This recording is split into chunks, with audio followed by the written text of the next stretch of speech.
오늘의 말씀은 신약성경 야고보서 2장 14절에서 17절입니다. 내 형제들아, 만일 사람이 믿음이 있노라 하고 행함이 없으면 무슨 유익이 있으리요? 그 믿음이 능히 자기를 구원하겠느냐? 만일 형제나 자매가 헐벗고 일용할 양식이 없는데 너희 중에 누구든지 그에게 이르되 평안히 가라, 덥게 하라, 배부르게 하라 하며 그 몸에 쓸 것을 주지 아니하면 무슨 유익이 있으리요? 이와 같이 행함이 없는 믿음은 그 자체가 죽은 것이라. 1962년 미국 프린스턴 대학교의 어느 수학 과목 강의실에서 있었던 일입니다. 강의 초반, 교수는 당시까지 풀리지 않고 있었던 수학계의 난제 3가지를 칠판에 적으면서 그 3가지 문제가 왜 증명이 어려운지를 설명했습니다. 그렇게 수업이 진행되던 중간에 지각한 학생 한 명이 강의실에 들어왔습니다. 학생은 교수가 적어놓은 수학계의 미해결 문제 3개를 교수가 내준 숙제인 줄 알고 공책에 받아 적었습니다.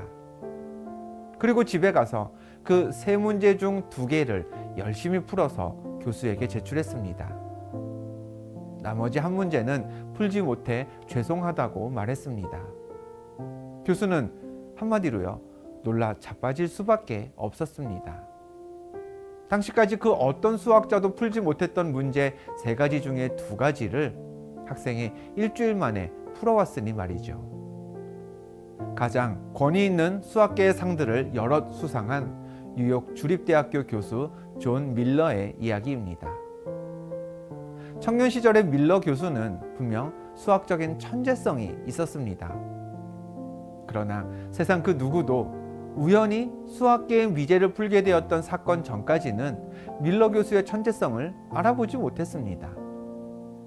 밀러 교수뿐 아니라 누구나 마찬가지입니다. 사람 안에 있는 지식, 잠재되어 있는 능력 등은 그게 가시적인 결과로 드러나기 전까지는 아무런 소용도 없고요, 사람들에게 인정받을 수도 없습니다. 지식과 능력만 그런 게 아닙니다. 잠언 20장 11절 말씀은 이렇습니다. 비록 아이라도 그 동작으로 자기의 품행에 청결하며 정직한 여부를 나타내느니라. 사람의 품행이 동작으로 나타난다고 했습니다. 어린아이라도 행동을 보아야 성품을 알 수 있는 거죠. 아무 말도 없고 움직이지도 않는 사람의 성품을 알 수 있는 방법은 없습니다. 믿음도 마찬가지입니다. 오늘 본문 14절입니다. 내 형제들아, 만일 사람이 믿음이 있노라 하고 행함이 없으면 무슨 유익이 있으리요? 믿음도 겉으로 드러나야 합니다. 믿음이 있다 하면서 행함이 없으면 유익하지도 않고요, 그런 믿음은 헛것이라고 본문이 밝히고 있습니다. 그리고 성경은 반복해서 이렇게도 가르칩니다. 17절 말씀입니다. 이와 같이 행함이 없는 믿음은 그 자체가 죽은 것이라. 우리의 믿음은 어떻습니까? 지금 내가 가진 믿음은 행동을 통해 믿음을 세상에 드러내는 살아있는 믿음입니까? 아니면 영혼이 없는 죽은 몸처럼 껍데기만 남은 죽은 믿음입니까? 학생들이 보는 수학 문제집을 보면요, 대개 앞부분에 문제들이 있고 뒷부분에 정답이 따로 모여 있습니다. 그러나 아무리 상세한 해설과 정답이 학생의 손에 쥐어져 있다 한들 그 답은요, 학생의 지식이 아닙니다.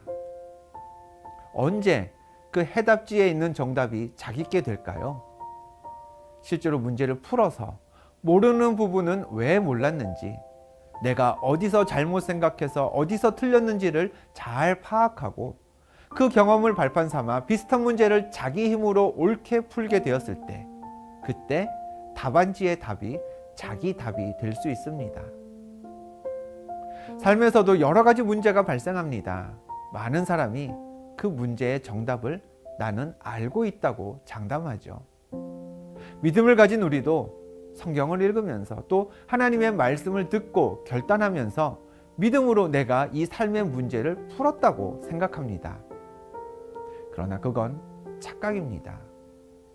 아무리 훌륭한 답안지와 해설서가 있어도 내가 실제로 풀어보지 않은 문제의 답은 내 것일 수 없듯이 하나님의 말씀도 그렇습니다. 실제로 삶 속에서 풀어야 내게 됩니다. 예수님이 태어나셨을 때 동방에서 박사들이 예수님을 찾아왔었습니다. 동방이라는 지명이 정확히 어디인지는 알 수 없지만 박사들은 하루 만에 오고 갈 가까운 거리가 아니라 요즘이라면 비행기를 타고 다녀야 하는 먼 거리를 이동했음은 분명합니다. 그런데 그들은 확실하지도 않은 별만 보고서 메시아를 만나기 위해 곧바로 떠났습니다. 별을 보고 연구만 한 게 아니라 곧바로 행동했던 거죠. 반면에 헤롯 왕은 대제사장과 서기관들에게 그리스도가 어디서 나겠냐고 물었습니다. 헤롯 휘하의 학자들은 미가서의 말씀을 인용하며 베들레헴에서 그리스도가 나겠다고 답했습니다. 근데 그들은 그걸로 끝이었습니다. 베들레헴에서 구세주가 날 것을 알려준 대제사장과 서기관들도 그리고 헤롯 왕도 아무도 베들레헴을 향해 가지 않았습니다. 성경이 무엇이라고 하는지 머리로는 알았지만 정작 그리스도를 만나고자 행동한 사람은 아무도 없었던 거죠. 멀리서 왔던 동방의 박사들만 예수님을 만나는 복을 누렸고요. 또 왔던 길을 돌아갈 때까지 그들만 하나님의 보호 아래에 있었습니다. 무대에 선 가수가 노래를 틀어놓고 거기에 맞춰 입만 뻥긋뻥긋 하는 것을 립싱크라고 합니다. 어떤 가수들이 립싱크를 할까요?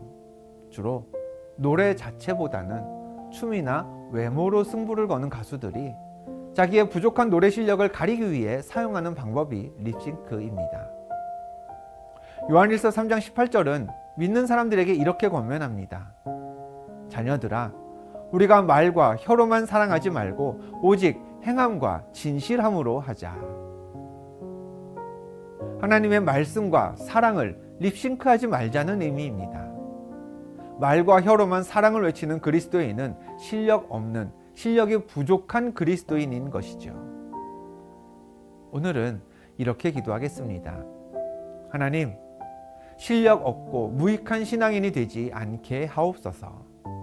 내가 은혜 받은 말씀대로 오늘 내가 받아들인 그 복음대로 행하며 믿음의 실력을 쌓아가는 하늘 백성 되게 하옵소서.